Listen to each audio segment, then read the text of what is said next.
श्रीमन्नारायण नारायण हरि हरि ओम।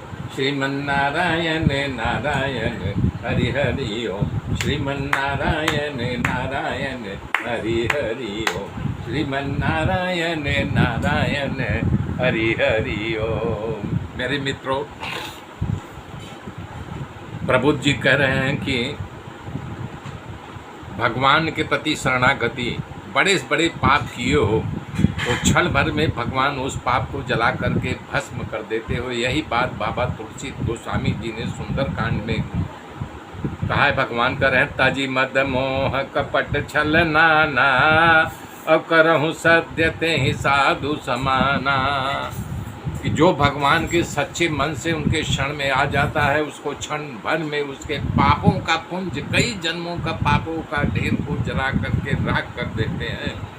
हे राजन, इस प्रकार से भागवत धर्म की मर्यादा कही गई है, तभी वो भागवत धर्म भक्त होता है, धर्म का प्रचार करता है, भक्ति का उदय होगा, परमात्मा के चरणों में प्रेम जगेगा और उसके दर्शन मात्र से ही आपका प्रताप संताप भागने लगेगा।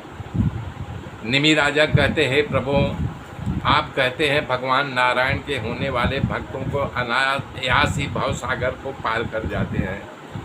तो भगवान नारायण का स्वरूप क्या है? मैं जानना चाहता हूं कि उनका स्वरूप क्या है भगवान नारायण का, और उनको कैसे हम पहचाने कि यही भगवान नारायण है।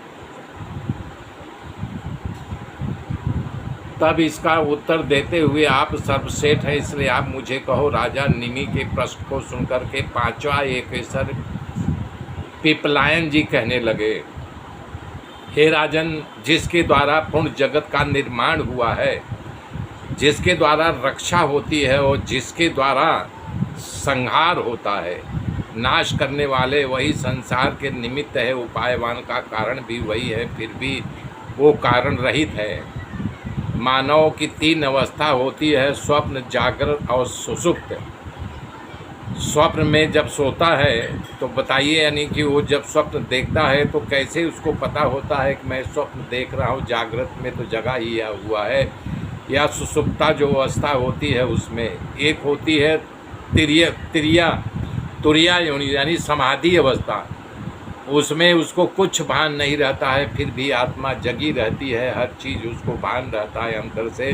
भले ही वो आँख बंद करके बैठा हुआ, उसको बाहर से नहीं दिखा, लेकिन अंदर से वो आत्मा के साथ जुड़ा रहता है, उसको सब कुछ स्पष्ट रूप से दिखाई देता है। आत्मा के साथ कुछ लेना देना है कुछ भी नहीं। मानव हो तो आत्मा का साक्षी रूप में विद्यमान रहता है।